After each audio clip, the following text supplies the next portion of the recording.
My fellow Americans, as President and Commander-in-Chief, it is my duty to the American people to report that renewed hostile actions against United States ships on the high seas in the Gulf of Tonkin have today required me to order the military forces of the United States to take action in reply.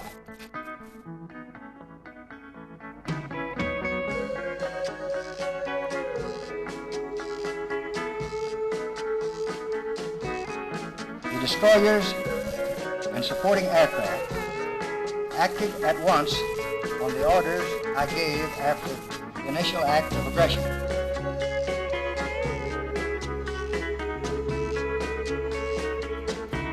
There were no U.S. losses.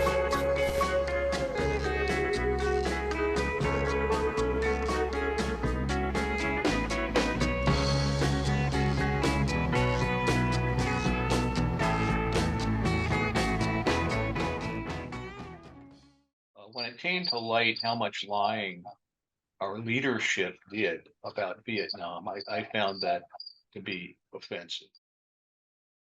My gold standard and most Marines' gold standard is the truth. My name is Eric Chase. I served as a Marine Corps officer in Vietnam. And my first choice was to be an infantry officer, and I went to language school for a while before I went to Vietnam, and found myself as a platoon leader in Vietnam, which was a very memorable and mostly positive experience for me, even though I was wounded in combat and saw others get wounded. I felt I was doing a good thing. Looking back on it, I still feel I was doing a good thing, notwithstanding my previous comments about how our national leadership did not tell the truth about Vietnam and its prospects.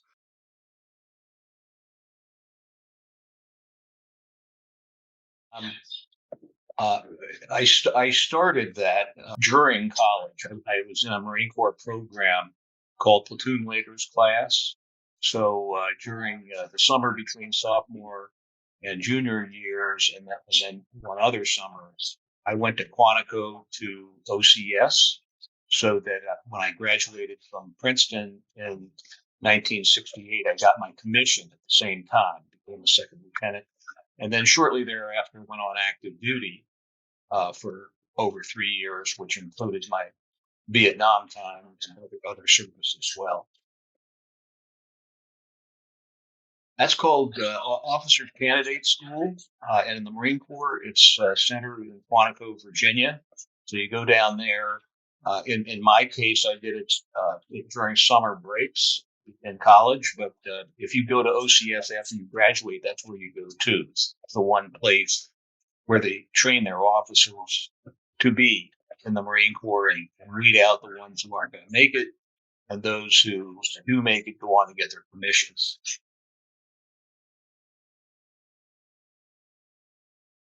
Well, yeah, in the Marine Corps, generally speaking, with certain kinds of exceptions for pilots and others, you go to Quantico for 6 months after you've been commissioned.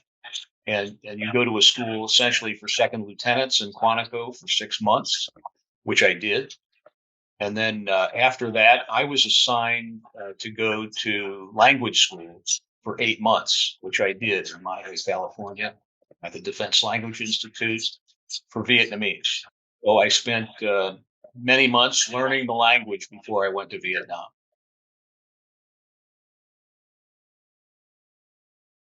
Of the ones that I got to know a little bit, there was one who had gone south from the north and was a South Vietnamese when I knew him, married to a South Vietnamese woman who was also one of our teachers.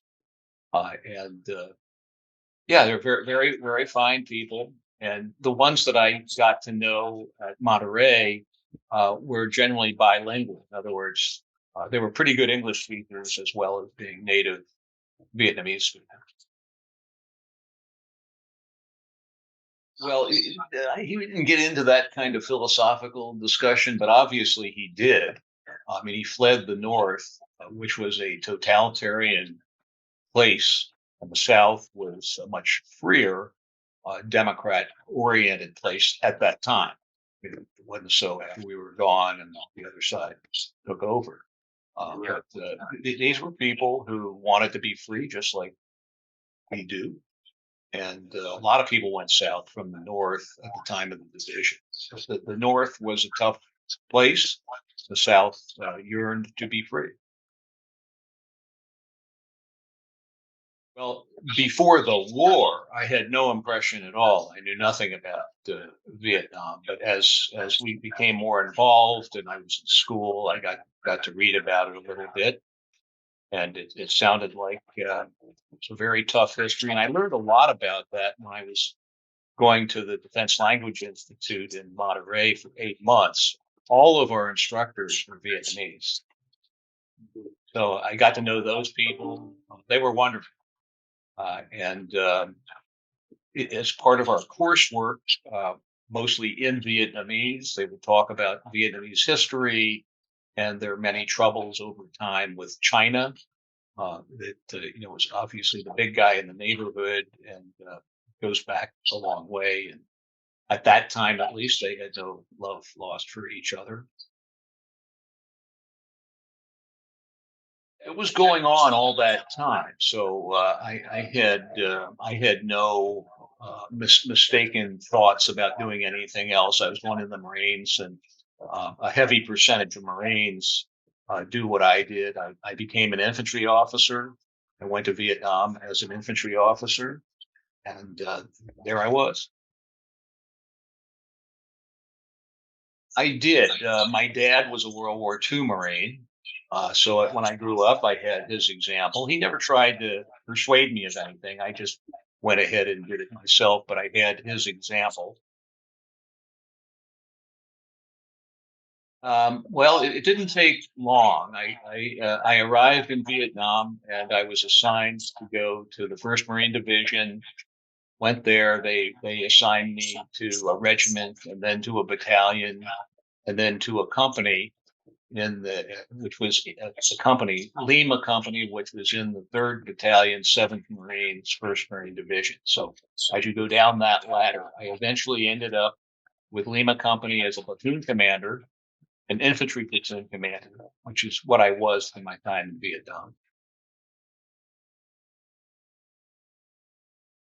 That varied quite a bit. A standard platoon, uh, a table of organization, TO platoon, would have had about 50 guys.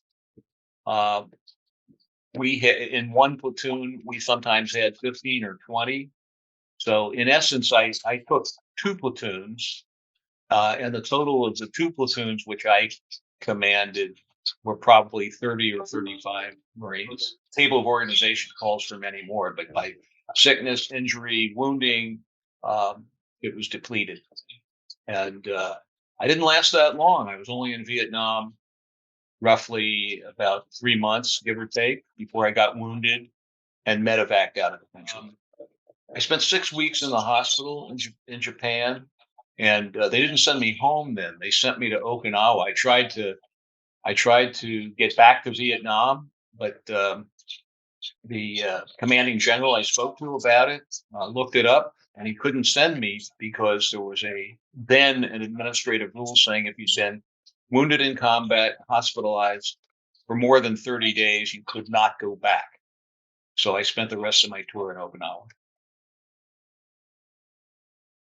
Yeah, I was very disappointed. I tried to go back, and I went and personally saw the commanding general of the Marine Corps base on Okinawa. He was a 1-star, and later became commandant. Uh, General Bob Barrow was his name. And I went before him and said, "Sir, I'm getting kind of a runaround. I'm trying to get back to my unit in Vietnam." And he said to me, "Well, that's a worthy request. I will look into it and call you back in as soon as I have an answer for you." And a few days later, he called me in and he said, "There is now a regulation in effect for anybody who was hospitalized uh, because of combat wounds for more than 30 days. you are barred from returning to Vietnam, and there's nothing I can do about it. So that was that. I stayed in Okinawa.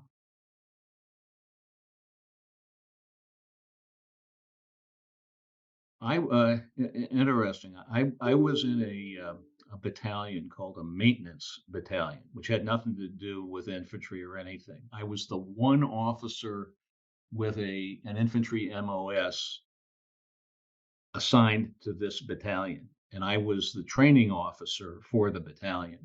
It was interesting and fun, um, but not what I wanted to do. The Purple Heart is given to those combatants who are injured by enemy action, and I was shot in the leg by North Vietnamese while on a combat patrol. We were in a place about 60. Most of my time there, from beginning to end, was in an area called the Quai San Mountains, not to be confused with Quai San. The Quai San. Every day we were out searching for and trying to make contact with the enemy, and we did a lot. And then on that final day, when I got hit, got medevac, I got hit, so I was sent to the hospital in Da Nang, and then Japan, and then Okinawa for the remainder of the tour. No, no, my time was always, except for the very beginning when I was back at the regiment near Da Nang. I had no contact with civilian Vietnamese. My interaction with Vietnamese were with the enemy in the field, and we were shooting at each other. We did. In fact, the day that I got hit, the day before that, we had an engagement where we killed a bunch of them, and then went back looking for the unit where they came from, and got into another scrap, and that's when I got hit. I mean, of course, we were good at what we did, and obviously careful. But sometimes, even when you're careful with armed combatants on both sides, we get hit too. And yeah, we were looking for them. Uh, Often found them, and when we found them, the shooting erupted. We would call in air with artillery support. We had a tremendous power advantage over them because our enemies didn't have those kinds of support that we did, and they couldn't where they were. Well, they could at times, but not here. We had artillery from a distance, and we could call in air support.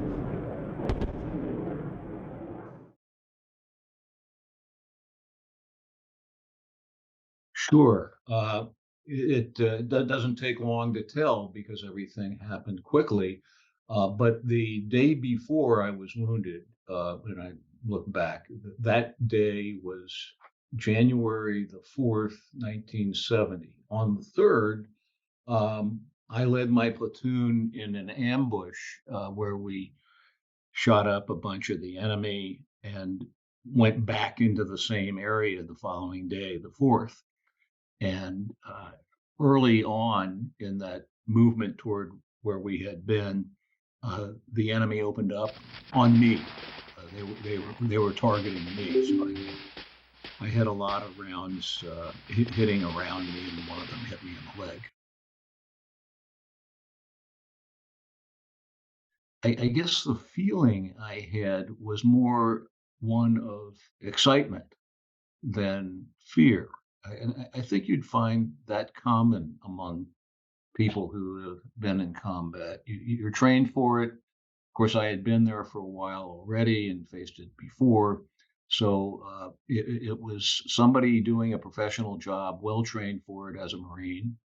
I also had a father who was a World War II Marine on Iwo Jima, where he was wounded twice. So he shared some of those experiences with me. I now have a son who's soon to be a lieutenant colonel in the Marines, and he saw combat in Afghanistan. and Syria. So we have a legacy within the family. It's not something that's unusual for us.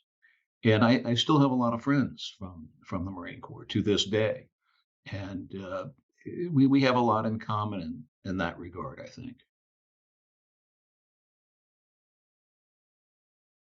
Well, obviously, it's very serious, and even though I uh, have a calm exterior, I know these are life and death events, and I recognize intellectually and otherwise that you can get killed doing this thing.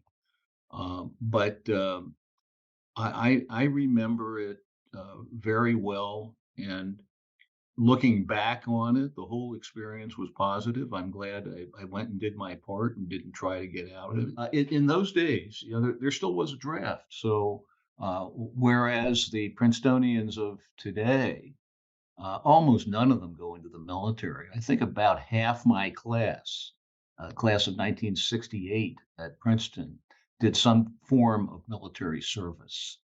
But they make no bones about it. A lot of those people who did service uh, took whatever steps they could to avoid, first of all, going to Vietnam, and if they had to go to Vietnam, not in a combat role. I'll see some of them on that reunion weekend, and there were others, including a couple Marines, who sought the hardest challenges, which I like to think is the better way. I do. I mean, even to this day, there are two in particular that I keep regular contact with. One of them, a fellow by the name of Jim Van Riper, was our company commander in Vietnam, and he retired as a colonel. He stayed active duty for his full 30 years. His brother, Paul Van Riper, his twin brother, retired as a three-star. And I've known the Van Ripers, particularly Jim, for all these years. And one of my fellow platoon commanders, by the name of Arnold Panaro, um, pretty much followed the same track I did, came off active duty, went into the reserves, rose to the rank of Major General as a reservist. And he worked for 24 years, ultimately being then Senator Sam Nunn's number one guy. He wrote a book that was published by the Naval Institute Proceedings. Very good book, and I think the name of it is On War and Politics. First part of it is all about the Vietnam experience, which I shared. In fact, he kind of starts the book off, uh, not using my name in that part, but he mentions me a few times in the book. But he mentioned the day that I got shot, he got shot later in the day. So it's an interesting story that sort of bookends what you and I are talking about. He gets into the longer part of the book later, where he talks about all his time at the Senate with Senator Nunn. There was some of that. When I first got back, I spent some time at Quantico before I went home to go to law school. Home was in Minnesota, so I went to the University of Minnesota Law School, where a few of my classmates were veterans. Two of my classmates were active duty, and one in the Army, one in the Navy. And they were spending their active duty time going to law school. And I would say, there were protests on campus, like most campuses, and I just adored it. So that I would change anything personally. I was uh, very, very offended uh, in later years when I learned in detail how much lying was going on from the presidential level on down about what we were doing. And I found that very offensive. If you haven't read it yet, H.R. McMaster did a absolutely superb book on all of that. You may recall McMaster was in one of the administrations for a while, but when it came to light how much lying our leadership did about Vietnam, I found that to be offensive. My gold standard and most Marines' gold standard is the truth.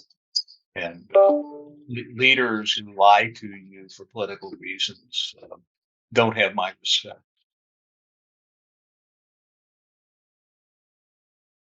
It was too big and broad to be specific. It was a whole campaign to be deceptive to Americans, and even from the president to other politicians. It was not. It was not a fine hour for the president of the United States. I remember Johnson bowed out at the 1968 election because of Vietnam. I think it's important to distinguish between our troops, our people, and the government who gives them the orders. The Marines I knew and still know are the greatest people I've ever met, and can't say that about the politicians. And the American people should grasp an understanding of that. When you're talking about political things, you aren't talking about those of us who served in the military, and they ought to make that distinction. I think it may be better today than it was when I returned from Vietnam, although there are some rumblings I see that people are saying things about the military that shouldn't be said, untrue things. I mean, we in the military have our bad apples just like any place else. One of my greatest friends, who's long gone now, was both an infantry officer and a prosecutor in the Marine Corps, and he prosecuted some war crimes. There were some people, including Marines, who did things that were essentially war crimes. Those individuals should have been and were prosecuted by our guys. So when you have those bad apples, we like to clean up that mess. But there are very few of them. I mean, in my units, I was lucky, or maybe I did the right things as a leader, where they didn't do the wrong thing. They knew they'd be in more trouble with me than they would be with the enemy if they did things that were not right.